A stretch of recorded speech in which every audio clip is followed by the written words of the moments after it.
Sir আমি captain Arif sir, সবাই আমাদের জন্য দোয়া করেন। এখানে স্যার 4-5 জন মারা গেছে স্যার, ওয়ান ইজ আইডেন্টিফাইড, আমরা ওকে চিনতে পারছি না স্যার, এবং বেশ কয়েকটা 4-5টা বোমিং হয়েছে স্যার।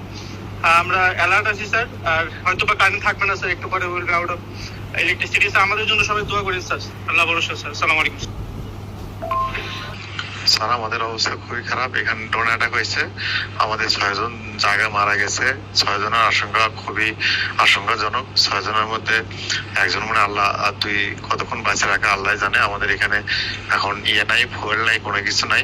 ফুয়েল স্টেশন উড়িয়ে দিছে, জেনারেটর বন্ধ, প্রায় নেটও বন্ধ হয়ে যাবে। যতটুকু তেল জেনারেটরের মধ্যে আছে ওইটুকু শেষ হলেই শেষ, আর কারো যোগাযোগও কিছু হবে না। আমাদের জন্য দোয়া করেন। আমি আছি ভালো, কি বলবো এখন, বাকিটুকু আল্লাহর ইচ্ছা স্যার।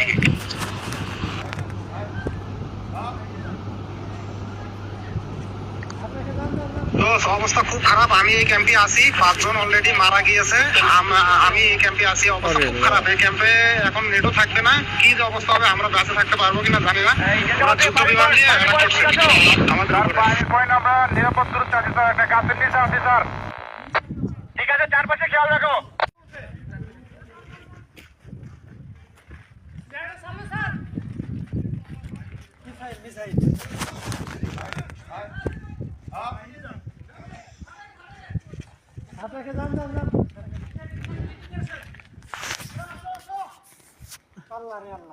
আরে আল্লাহ,